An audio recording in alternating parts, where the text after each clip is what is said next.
இந்து புராணங்களின்படி பாசுபதாஸ்திரம் என்பது சிவபெருமானுக்கு மட்டுமே உரித்தான ஒரு மாபெரும் ஆயுதம். இதை ஒருவன் பயன்படுத்த வேண்டுமென்றால் அதற்கு முதலில் சிவபெருமானின் அனுமதி அவசியம். ஆனால் வரலாற்றிலேயே ஒரே ஒருவர் மற்றும் சிவபெருமானின் அனுமதி இல்லாமலும், சொல்லப்போனால் சிவபெருமானுக்கு எதிராகவே இந்த ஆயுதத்தை பயன்படுத்தி இருக்கிறார் என்பது உங்களுக்கு தெரியுமா? அவர் வேறு யாரும் இல்லை, பகவான் ஸ்ரீ கிருஷ்ணர் தான். இது எப்படி நடந்தது என்பதற்கு மகாபாரதத்தில் ஒரு சுவாரஸ்யமான கதை உள்ளது. வாணாசுரன் என்ற அரக்கன் சிவபெருமானிடம் ஒரு வரம் பெற்றிருந்தான். அதன்படி தனக்கு 1000 கைகள் வேண்டும் என்றும், ஆபத்து நேரத்தில் தனது நாட்டை சிவபெருமானே நேரில் வந்து காக்க வேண்டும் என்றும் கேட்டுக்கொண்டான். இந்நிலையில் கிருஷ்ணரின் பேரனான அனிருத்தனை வாணாசுரனின் மகள் உஷை என்பவள் காதலித்தாள். அவள் அனிருத்தனை தன் நாட்டுக்கு கடத்திச் சென்று திருமணமும் செய்து கொண்டாள். இதை அறிந்த வாணாசுரன் கோபத்தில் அனிருத்தனை சிறையில் அடைத்தான்.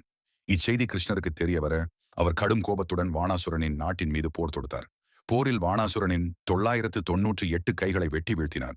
பயந்து போன வாணாசுரன் சிவபெருமானை உதவிக்கு அழைத்தான்.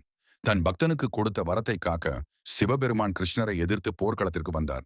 உலகம் அதிரும்படி இருவரும் மோதினர்.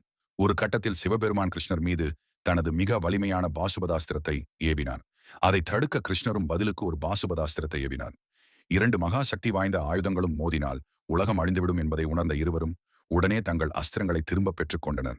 சிவபெருமானும் விஷ்ணுவும் வேறு வேறு அல்ல, இருவரும் ஒன்றே என்பதை உணர்த்தும் விதமாகவே சிவபெருமானின் அனுமதி இல்லாமலேயே கிருஷ்ணரால் அந்த அஸ்திரத்தை பயன்படுத்த முடிந்தது என்று புராணங்கள் கூறுகின்றன.